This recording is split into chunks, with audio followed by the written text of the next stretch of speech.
오늘 우리가 읽었던 말씀은 두려우면서도 아름다운 말씀입니다. 왜냐하면 아주 준엄하고 엄중한 경고가 담겨져 있고 동시에 너무나 복되고 사랑스러운 초청이 그 안에 있기 때문에 그렇습니다. 이 본문을 이해하기 위해서 지금 이 본문이 이루어지고 있는 현장의 이 텐션을 우리가 좀 알 필요가 있습니다.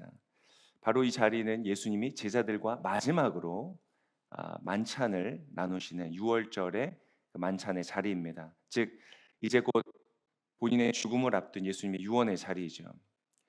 제자들의 상태는 어떠한가? 한마디로 말하면 흥분과 불안이 뒤섞여 있는 때입니다.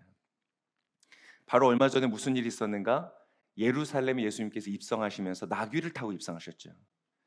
이것은 굉장히 상징적인, 나귀란 왕이 타는 것이기 때문에 그것을 타고 입장하는 것은 스스로의 왕권을 선언하는 것이었고, 백성들은 그 앞에 다윗의 자손이여 하고 외치면서 그분이 약속된 구원자 메시아라는 것을 인정하고 받아들이는 그런 세러모니가 있었습니다.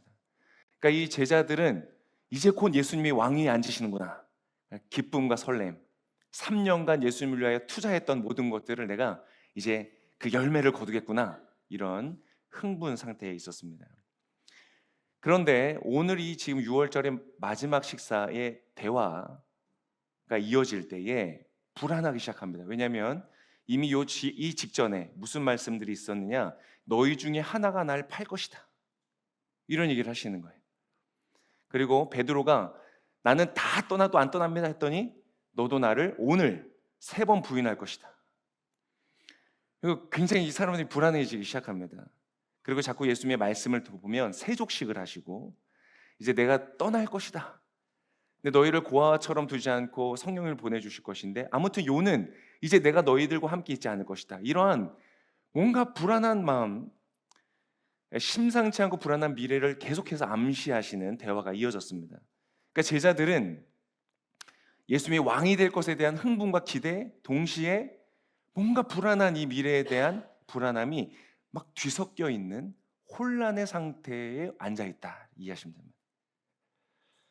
예수님의 바이브는 어떤가? 예수님은 두 가지가 있습니다. 동시에 종말론적인 비장함을 가지고 있습니다. 예수님의 쭉 멘트를 보면 아주 그 어떤 비장함이 서려 있습니다. 동시에 그러나 so calm, 아주 잔잔한 것을 놓치지 않으십니다. 그러니까 여러분, 제자들과 예수님을 보면 굉장히 재밌습니다.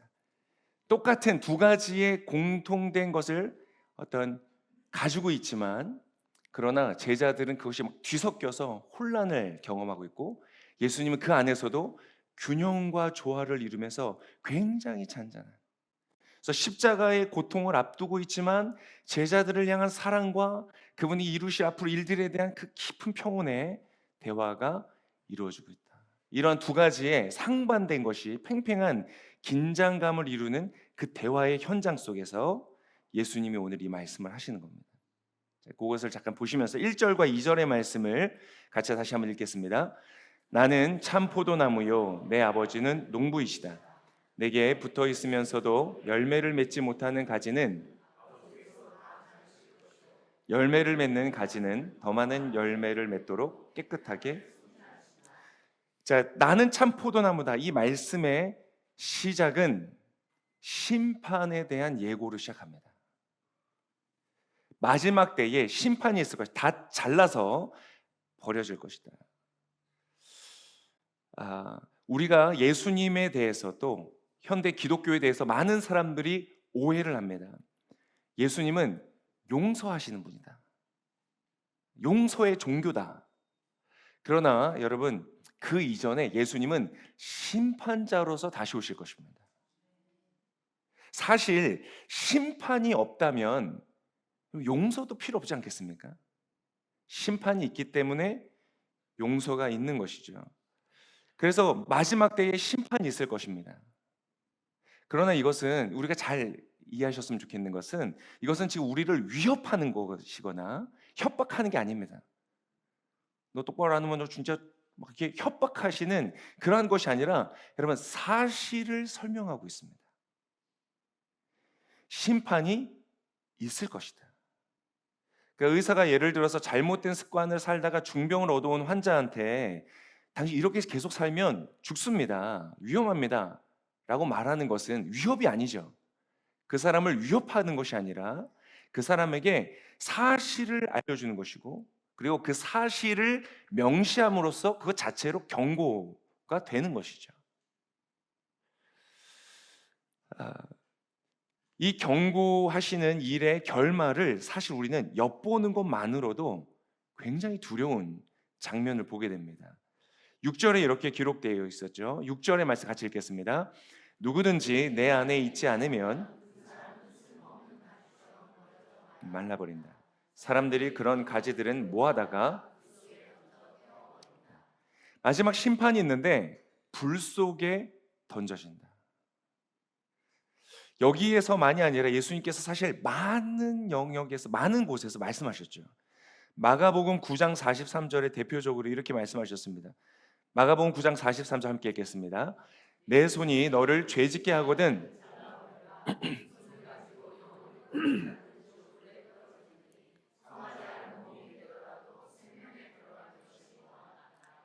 예수님이 하신 말씀이라는 걸 때 굉장히 충격적이죠.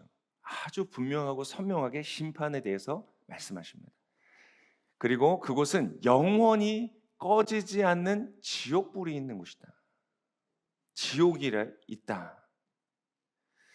사랑하는 성도 여러분, 성경이 분명하게 말씀하시는 이 사실을 사실로서 받아들이는 저와 여러분 되시기를 축복합니다. 많은 사람들이 사실로 말씀하셨지만 질문으로 대답합니다. 정말 있습니까? 정말 있을까요? 라고 교회에서는 또 이렇게 딱 말은 못하는데요, 마음속으로 그렇게 생각하는 경우들이 많습니다. 어떤 곳인지 불이 영원히 꺼지지 않는다는 이러한 말들과 묘사들이 과연 구체적으로 어떠한 것을 말하는 것인지 우리가 가히 상상하기는 어렵지만, 분명한 사실은 우리가 생각할 수조차 없이 두려운 심판의 현장일 것이다. 그래서 어떤 이들은 그곳에 던져져서 영원히 고통을 받을 것이다. 이것은 우리가 사실로 받아들일 때 우리가 그것을 듣고 그 경고를 받아들여야 할 줄을 믿습니다. 자, 그렇다면 천국에 가는 이와 지옥에 가는 이의 차이가 뭘까요? 기준이 뭘까요? 중요하겠죠. 깨끗하게 손질되어서 더 많은 열매를 맺는 가지와 잘라서 버려지는 가지의 차이, 그 판단 기준은 무엇이죠? 열매입니다. 오늘 성경에서 우리에게 열매를 말하고 있습니다. 열매를 맺지 않으면 잘려질 것이다. 그럼 이제 중요한 질문을 해야 되겠죠. 열매가 무엇입니까? 너무 중요한 질문 아니겠습니까? 오늘 길게 할 수 없으니까 제가 짧게 말씀드립니다. 원래 설교라는 것이 20-30분 안에 설교를 마무리해야 되니까 사실 굉장히 한계가 있습니다. 그래서 여러분, 설교로 나의 영혼의 양식으로 충분히 삼겠다 그러면 안 되십니다. 불가능합니다.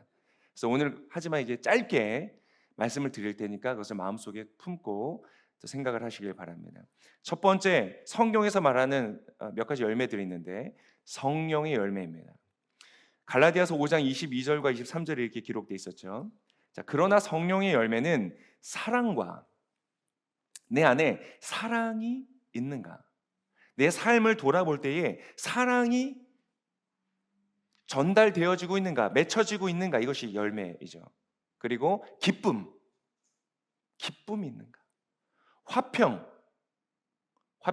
단순한 평화일 뿐만 아니라 다른 사람들과의 관계, 나의 삶에서 나타나는 화평. 어떤 사람들은 자기 자신과도 화평하기 어려운 사람들이 많지 않습니까? 우리 안에 화평의 열매가 있는가? 오래 참음. 오래 참음은 한 번 더 생각해 하셔야 돼요. 오래 참음. 난 오래 참는가? 친절, 선함, 신실함, 온유, 절제, 이러한 것이 맺혀지고 있는가? 즉 이것은 가만히 살펴보면 성품에서 맺혀지는 열매이고 또 존재에서 맺혀지는 열매다라고 생각할 수 있습니다. 또 다른 말로는 성령의 열매이죠. 성령께서 내 안에서 나로 하여금 맺도록 하시는 열매이다. 또 다른 표현으로는 예수님의 성품이죠. 지금 나온 게 다 예수님의 성품입니다. 그래서 예수님을 닮는 것, 그것이 바로 이 성령의 열매다. 두 번째로는 어떤 열매가 있냐면 성경에서 강조하는 열매로 용서로 표현되는 사랑입니다. 용서로 표현되는 사랑. 요한일서 4장 20절에 이렇게 기록되어 있었습니다. 우리 같이 읽겠습니다. 만일 누구든지 하나님을 사랑한다고 하면서 보이는 자기 형제를 사랑하지 않는 사람이, 그래서 너희가 이웃을 용서하지 않으면 하나님도 너희를 용서하지 않을 것이라는 아주 강력한 말씀을 주시면서 하나님을 믿는 자에게 당연히 요구되어지는 이 열매는 용서이다. 나의 삶에서는 용서의 열매가 맺혀지고 있는가. 그래서 성경은 그것을 계속해서 반복해서 얘기합니다. 하나님, 저는 이 사람만큼은 용서할 수 없어요. 거기를 하나님 말씀하십니다. 아니다, 원수를 사랑해야 된다 라고 말씀하시죠. 사랑의 용서로 표현되는 사랑의 열매입니다. 세 번째, 마지막으로는 조금 복잡할 수 있는데 이렇게 설명드리겠습니다. 무엇을 했는가 보다 왜 했는가, 즉 마음의 동기와 목적이라는 영역의 열매가 필요합니다. 자, 유대인들은 할례를 하고 절기를 지키고 유대적인 종교적 관습을 지키는 것이 구원이라고 생각했습니다. 근데 예수님 오셔서 아니라고 말씀하셨죠.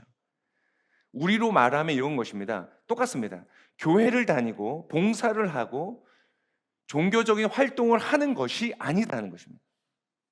그것을 했느냐, 무엇을 했느냐가 아니고 그걸 왜 했느냐가 중요하다.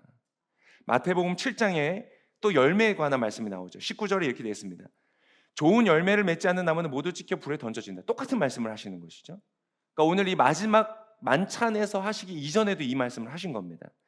이와 같이 너희는 그 열매를 보고 그들을 알게 될 것이다. 내게 주님, 그렇게 열매에 관한 얘기를 하시면서 뭐라고 하시냐면 내게 주님 하는 사람이라고 다 하늘나라 가는 것이 아니다. 22절, 그날에는 많은 사람들이 내게 말할 것이다. 주님, 우리가 주의 이름으로 예언하고 귀신을 쫓아내고 많은 기적을 일으키지 않았습니까? 여러분, 귀신 쫓아내고 기적을 일으키는 것은 종교적으로 내가 할 수 있는 어떤 일들 중에서 최상위급을 말하는 겁니다. 최상위급. 교회에서 할 수 있는 어떤 행위 중에 최상위급, 그렇지 않겠습니까? 그런데 이 일을 한 사람들에게 예수님 뭐라고 말씀하십니까? 23절 같이 읽겠습니다. 그때 나는 그들에게 분명히 말할 것이다. 나는 너희를 도무지 알지 못한다. 불법을 행하는 사람들아. 자세히 설명하기 좀 어렵지만 예수님의 대답은 너희를 모른다. 그러니까 너희가 한 행동이 틀렸다는 것이 아니라, 그런데 너희를 내가 모르겠다. 상관이 없다. 즉 그 사람들이 그 일을 했습니다. 왜 했습니까? 실제로 예수님과 관계가 없으면 일이 일어나지도 않겠죠. 그러나 비유적으로 종교적으로 할 수 있는 최상급의 일을 했다고 할지라도 그것을 왜 했습니까? 나를 위해서, 자기 자신을 위해서, 자신의 영광을 위해서 자기가 주인 되어서 한 것임. 주님이라고 나한테 말한다고 해서 너희가 나를 정말 주님으로 따르는, 주님을 위하여 한 동기와 목적이 아니라면 그건 나랑 상관이 없다 라고 말씀하시는 것이죠. 즉 이렇게 제가 설명을 드리겠습니다. 요것을 잘 기억해 주세요.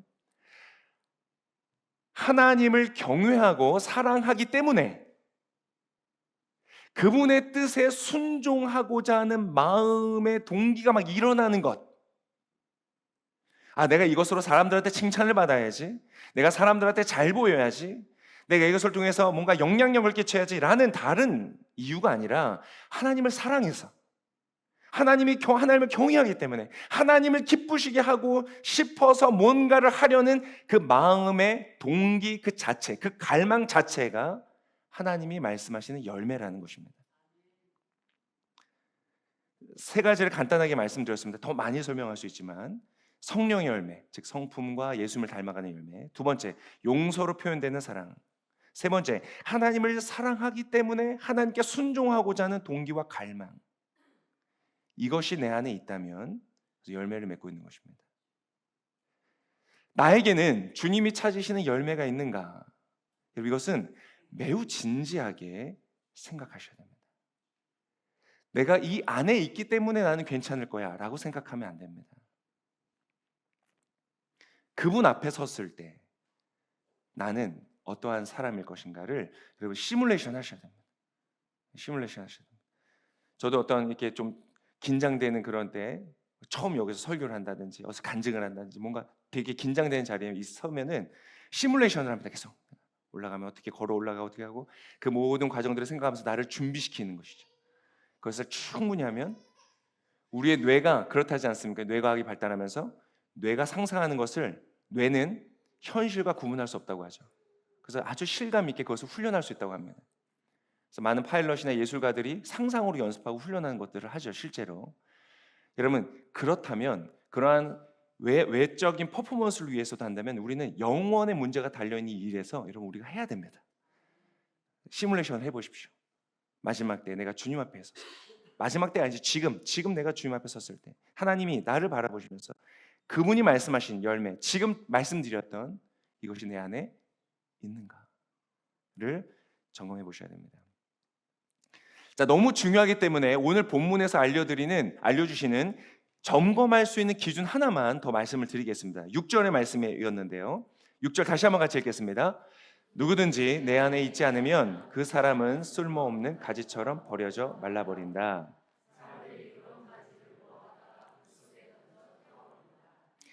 자, 예수님과 분리된 상태, 그리고 최종적으로 불 속에 태워지는 영적인 심판을 받는 그 상태의 중간 단계에 지금 어떤 특정 상태가 있었죠. 어떤 상태였습니까? 모르시겠죠.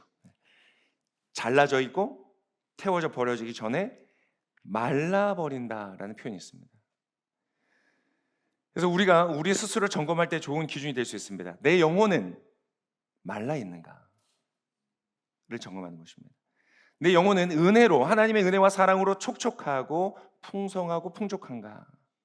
아니면 내 마음은 말라져 있어서 사랑이 말라 있고, 아까 열매들 볼 때 친절이 말라 있고, 용서와 수용이 말라 있고, 내 영혼이 영적 상태가 건조하고 황폐하고 완악해져 있는 상태는 아닌가? 만약 그렇다면 여러분 굉장히 위험한 상태일 수 있습니다.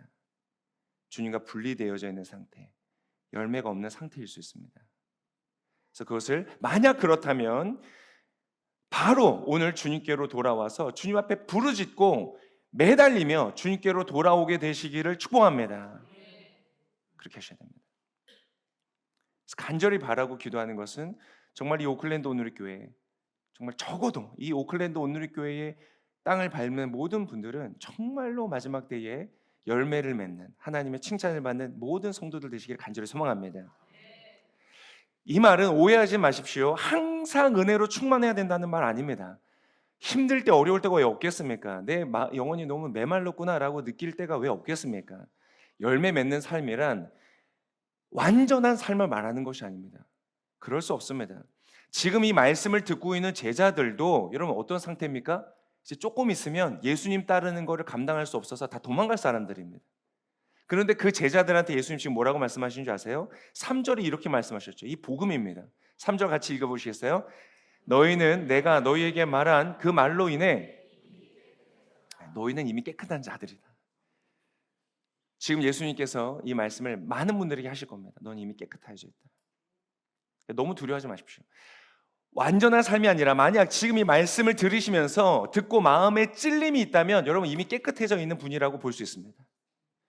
두렵고 떨려서 자신을 돌아보고 있다면 여러분 그 사람은 주님께 붙어있을 가능성이 굉장히 높습니다.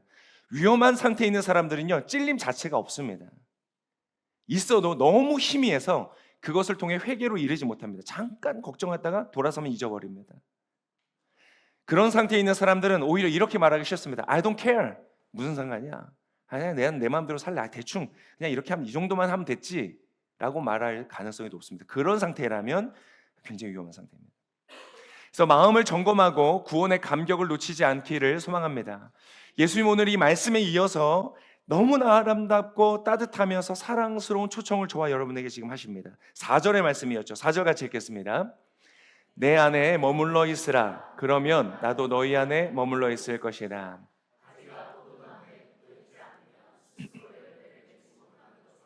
너희도 내 안에 있지 않으면 열매를 맺을 수 없다. 여러분 굉장히 놀라운 말씀입니다. 그러면 예수님이 저와 여러분에게 하는 요구와 명령은 무엇일까요? 저와 여러분에게 요구하는 요구와 명령은 열매를 맺어라가 아닙니다. 가서 선하게 살아라, 기쁘게 살아라. 우리에게 이게 열매를 요구하지 않으십니다. 무엇을 요구하시는가?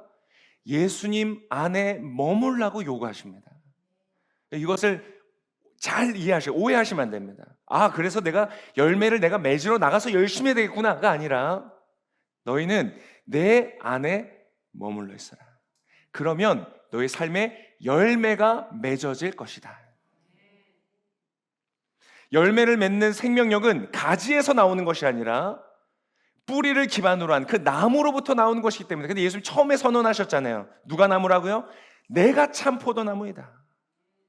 여러분, 우리가 주님께 붙어 있을 때에 열매를 맺게 되는 줄을 믿습니다. 그래서 우리가 힘쓸 것이 있습니다. 그런데 이 비유에서 가장 큰 차이점은 무엇이냐? 가지는 자신의 의지와 선택이 전혀 없고요, 우리는 있다는 것입니다. 그래서 주님은 우리에게 명령하십니다. 내 안에 머물러 있어라. 우리가 힘쓸 것은 그분 안에 머무는 것입니다. 자, 그러면 그분 안에 머문다는 것이 무엇인지를 아셔야 되겠죠? 자, 간단하게 이렇게 설명을 드리겠습니다. 의식적으로 그분을 생각하는 것이다. 예수님을 의식적으로 생각하는 겁니다. 예수님. 여러분, 하루를 살아가면서 예수님 언제 얼마만큼 생각하십니까? 늘 생각하시길 바랍니다. 예수님, 예수님. 그분의 이름을 부르는 것입니다. 왜요? 그분의 이름이 구원이시기 때문에, 그분의 이름이 도움이시기 때문에. 예수님, 나를 도와주세요. 나와 함께 해주세요. 나를 구원해 주세요. 그분의 이름을 부르는 것이죠. 저는 서양에서 너무 좋은 문화라고 생각하는 건 Jesus 이겁니다. 무슨 일 있으면 영화에서도요 너무 나와요. Jesus. 처음에는 정말 저분들이 다 예수 믿는 사람들인가? 근데 하는 행동을 보면 아니에요. 여러분, 이것이 지금은 이제 껍데기만 남아서 문제죠. 껍데기만 남고 그 내용은, 마음은 다 떠났으니까 지금 문제지만, 여러분, 그것이 언어적으로 껍데기만큼이라도 지금 남아있다는 게 얼마나 대단합니까? 그 정도로 이것이 깊이 뿌리 박혔었다는 거예요. 우리도 가끔 그런 때 있죠. 주여 이러시는 분들 있죠. 주여. 아주 좋은 겁니다. 근데 그것을 감탄사와 껍데기로만 쓰시면 안 되고 정말 예수님을 부르신 거예요. 예수님. 내 마음에서부터 예수님을 부르는 거예요. 그것이 예수님 안에 거하는 것입니다. 그래서 내가 그분의 뜻을 구하고 주님 안에서 내가 주님 기뻐하신 뜻대로 살기를 원합니다 라는 결단 속에서 성령님의 도우심, 예수님의 영을 구하는 것이죠. 주님, 저를 도와주세요. 저를 도와주세요. 그래서 그러한 사람은요 쉬지 않고 기도가 나오게 됩니다. 쉬지 말고 기도하라는 예수님의 명령은, 하나님의 명령은 기도라는 행위를 계속 힘쓰라는 것이 아니라, 기도라는 행위에 힘쓰는 것이 아니라 예수님 안에 머물기를 힘쓰라는 말인 것이죠. 이것이 저와 여러분의 삶에서 이루어지실 수 있기를 축복합니다. 한 가지만 더 설명을 드립니다. 그러면 내가 주님 안에 거하는 건 그것인데, 그러면 주님이 내 안에 거하시는 것은 무엇일까요? 너희가 내 안에, 내가 너희 안에 있으면 많은 열매를 맺을 것이다. 자, 나는 내가 그분 안에 거하는 것은 그분을 계속적으로 의식적으로 생각하고 부르는 것이다. 그럼 그분이 내 안에 거하시는 것은 예수님이 아주 이해하기 쉬우면서 실천적인 묘사로 말씀해 주셨습니다. 7절 말씀입니다. 같이 읽겠습니다. 만일 너희가 내 안에 있고 내 말이 너희 안에 있으면 너희가 원하는 것이 무엇이든지 구하라. 그러면, 아마 많은 분들이 이해하기 어려운 것이죠. 나는 그렇게 하는 것 같은데 왜 내가 원하는 대로 기도하는데 왜 안 이루어지지? 이런 갈등을 경험하실 때가 있으실 겁니다. 자, 너희가 내 안에 있고 계속적으로 예수님을 의식하고 예수님을 부르고 예수님을 기도하고 예수님을 의지하는 상태, 그리고 그 다음은 내 말이 너희 안에 거하는 것. 즉 다른 말로 간단하게 표현드리면 묵상이라고 표현할 수 있습니다. 하나님의 말씀이 무엇입니까? 성경이죠. 하나님의 말씀 성경입니다. 근데 이 성경은 무엇입니까? 성경이 기록한 것은, 여러분, 성경 구절을 내가 얼마나 암송하느냐를 말하는 것이 아닙니다. 성경 구절의 지식을 말하는 게 아닙니다. 성경이 무엇입니까? 성경은 예수님에 관한 글입니다. 요한복음 5장 39절을 같이 읽겠습니다. 시작. 너희가 성경 안에서 영생을 얻을 수 있다는 생각에,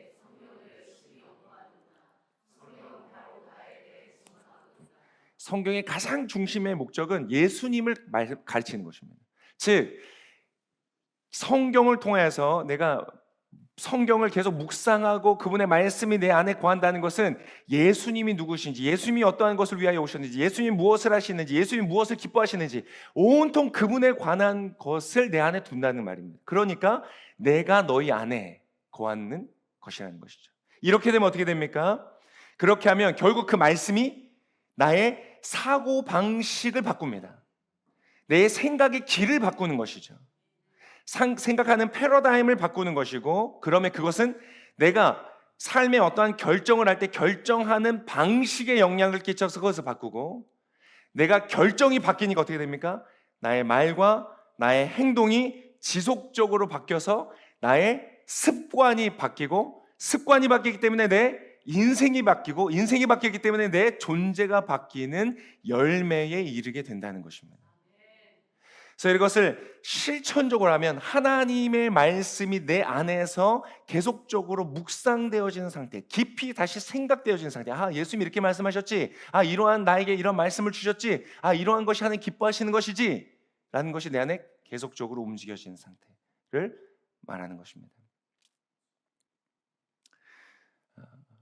그래서 열매는 내가 맺는 것이 아니라, 정확하게 표현하면 열매는 말씀이 내 안에서 맺게 하시는 것이다. 그래서 예수님이 하셨던 가장 좋은 비유가 무엇입니까? 좋은 밭의 비유죠. 나는 뭐예요? 씨앗이 아닙니다. 내 안에는 열매를 맺을 수 있는 힘과 능력이 전혀 없습니다. 나는 밭입니다. 하나님의 놀라운 생명의 말씀, 그 씨앗, 딱 봤을 때는 보잘것없어 보이죠. 뭐 세상의 어떤 지혜보다 오히려 보잘것없어 보일 때도 있습니다. 그러나 그것은 살아있고 생명력이 있어서 내 안에 심겨지면 뿌리를 내리고 자라서 흔들리지 않는 나무가 되어 많은 새들이 와서 깃들이고 풍성한 열매를 맺어 수많은 사람들, 요만한 씨앗에서 수많은 사람들을 먹이는 열매가 나타난다. 이것이 하나님의 말씀의 능력이죠. 이 말씀을 저와 여러분의 마음속에 심어서 놀라운 열매를 맺는 저와 여러분 되실 수 있기를 축복합니다. 말씀을 맺겠습니다. 우리가 이것을 말씀을 붙들고 우리 기도하기를 원하는데, 사랑하는 성도 여러분, 이것은 굉장히 중요한 말씀입니다. 그래서 반드시 내 안에 열매가 있는가를 점검하셔야 됩니다. 그리고 때때로 여러분 그것이 아니라고 생각된다면 주님 앞에 나와서 부르짖으셔야 됩니다. 저도 그렇습니다. 두렵고 떨림으로. 여러분 목사라고 대단한 줄 모르시죠? 목사라고 전혀 대단한 게 없습니다. 똑같은 인간입니다. 살다 보면 저도 죄 짓고, 저도 하나님 떠나고, 제 마음대로 생각하고, 교회를 떠난다는 게 아닙니다. 제 직장이니까 떠나지 않습니다. 하지만 하나님을 떠나서 살 수 있습니다. 왜 이렇게 좋아하세요? 그래서 우리가 점검해야 돼요. 그래서 그럴 때는 저도 주님 앞에서 정말 부르짖고 눈물을 흘리며 기도합니다. 하나님 용서해 주십시오. 하나님 저희 은혜를 베풀어 주십시오. 내가 주님을 떠나서는 아무 열매를 맺을 수 없습니다. 그래서 돌아가고, 그리고 주님 안에 거하는 것입니다. 그럼 주님이 내 안에 거하십니다. 주님이 내 안에서 열매를 맺으십니다. 할렐루야. 내가 할 수 없었던 일들이 일어나고, 내가 꿈꿀 수 없었던 일들이 일어나고요, 놀라운 열매들이 맺혀지는 것을 봅니다. 그것이 나의 배우자에게 축복이 되고, 나의 자녀들에게 축복이 되고, 내가 만난 이들에게 축복이 되는 예수님의 열매를 맺는다는 것이 얼마나 복된 인생입니까? 이 복된 인생을 살아가는 우리 모든 성도님들 되시기를 예수님의 이름으로 축복합니다.